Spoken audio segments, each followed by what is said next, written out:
All right, the next section we're going to go over is gymnastics work on the bars. So because these pull-up bars are a little bit short over here, we typically try and use one of the taller pull-up bars against the rig on the wall. So we'll meet you guys over there.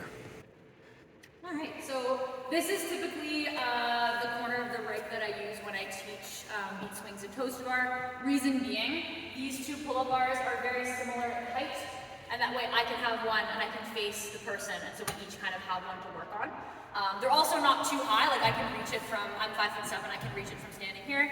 If your athlete is super tall, you may need to move to a different one.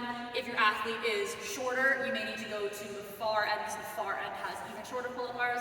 But in general, I find these two are the ones that tend to work the best for most people. Now there's a series of progressions that we do to get to the toast bar. If you want to start by demoing a toast bar for them, so again they can kind of see the end goal, go for it. I don't always do that, but the first thing they have to learn is the beat swing, and then to learn the beat swing, they first have to learn the hollow and the arch. So I like to tell them that the hollow and the arch are like fundamental gymnastics positions. They're opposites of each other. We learn them on the floor first, and we'll do them as warm-up some days, and then we do that exact thing up on the pull-up bar. So we're just translating it from the floor to the bar. So for our hollow and our arch, we come on down to the floor. I usually teach the hollow first.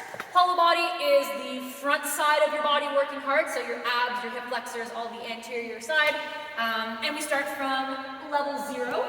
Level 0 is curled up, grabbing onto your knees, tucked into a little ball. And the most important thing about hollow body position is what your lower back is doing. We need your lower back to be pressing into the floor so that if you were curled up in this little ball, you would have something to rock on. You can grab them a yoga mat for this if you want to. They should be able to rock in a little ball. If they had a flat out back like this, they wouldn't be able to rock back and forth. They'd have that flat spot.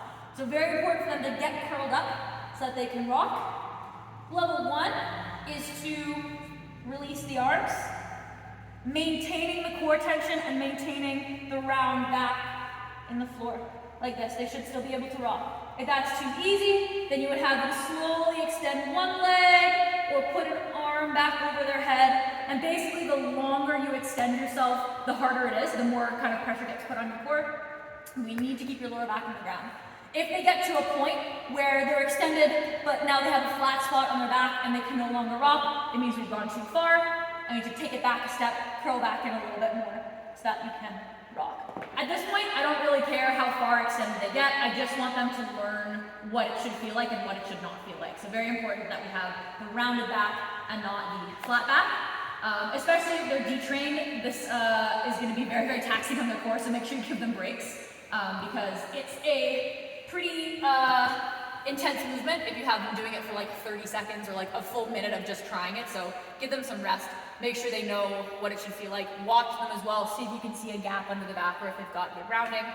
The full thing would be to be extended like this and still able to rock on their lower back, and they'll feel lots and lots of tension through their core. Now, arch is the opposite of this, so I would have them flip over onto their front side. You flip over onto your front side like this, and it's the opposite. This one's usually a lot easier to teach. We have legs together, we've got arms up overhead with your thumbs up. This is also called a Superman, and we're very simply gonna pull your chest and your legs up off the ground. So where your hollow body was all front side working hard, this is all your back side working hard. So all these back muscles, your butt, your hamstrings, even your calves and your toes are pointing hard. From here, you should be able to do a little rock. Not super necessary, but this is their arch position. So your hollow and your arch, opposites of each other. Once they understand the difference, and they have a pretty decent grasp on those two movements, shouldn't take too long. We progress to the pull-up bar. So, pull-up bar, I have to take their rings off. Sometimes the ladies wear rings, so get them off so that they don't pinch their skin on their fingers. I will also usually grab a bag of chalk, whether it's my chalk or if I just grab it out of the storage room. Having that nearby is handy. If they're detrained, they'll have some issues hanging onto the pull-up bar, so again, give them lots of breaks. Let them know that their hands will toughen up over time. It's not going to be super comfortable, so keep that in mind as well. the first time you ever hung off a pull-up bar, your hands probably felt it. It's not super fun. So validate those concerns. Make sure you're on their level with that. It's not the most fun thing in the world to do for the first time. Bring them over to the pull-up bar, and we're going to learn our beat swing. So I like to demo it first. We're up on the bar. Move this back over. Up on the bar, and essentially your beat swing is going between your hollow and your arch while hanging. So if you want, the first thing you can have them do is just practice a dead hang so they can get used to the feeling. The beat swing should look like this. And it doesn't need to be huge. What we want to focus on is legs together. We're shrugged up, so your ears are up away from your shoulders. I'm not sinking down into my shoulders like this. I've got shrugged shoulders, so my ears are away. And I'm using my shoulders and my legs to push between my hollow and my arch. And you can ask them, did you see the hollow and the arch? We're using those same two positions on the floor, except up on the pull-up bar. And they will say, yes, I see it and I get it. And they'll try it and it will not work, I guarantee you. So a couple different ways that we can assist them with learning that pattern, because maybe they'll get it on their first try, but 90% of the time they won't. What I like to do is have a bench that's definitely going to get into the bar, like pretty high. I will have them stand on the bench, 1 foot on, 1 foot off, with their hands centered the way they would be hanging, and I would get them to hang from the bar.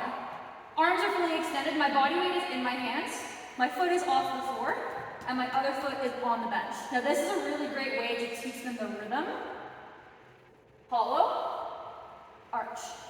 They can pause in each position because their foot is assisting on the bench. This reinforces the hollow, foot through, hands through, arch, foot back, hands back. And I would have them do this many times. I would have them do pauses in the front and the back. Eventually I would see if they can get a little swing. You want to make sure they're not fighting the momentum of the swing. Let the momentum carry them back and forth. We're having their foot here. It also takes the pressure off the hands a little bit as well, so they can usually do it for a little bit longer. Now, I'll usually do that until it looks pretty good.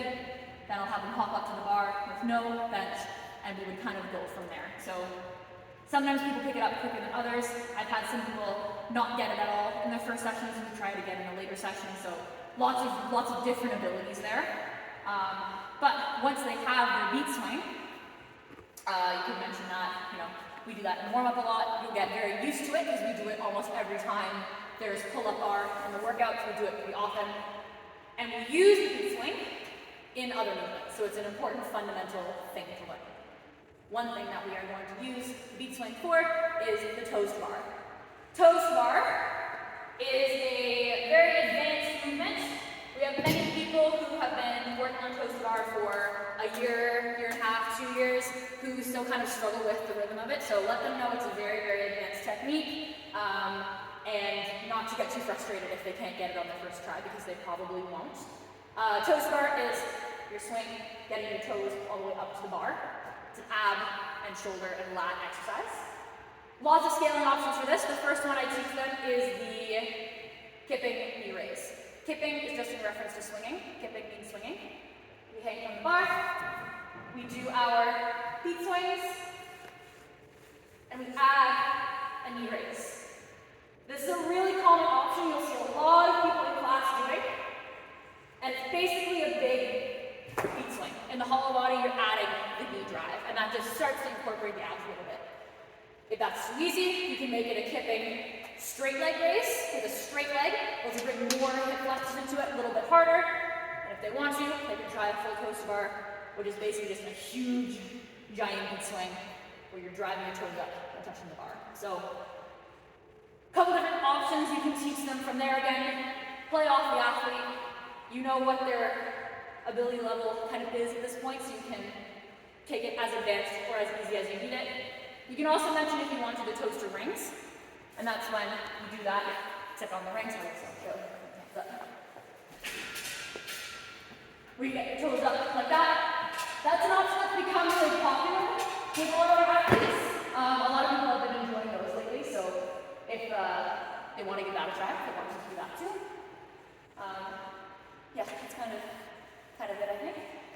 Awesome.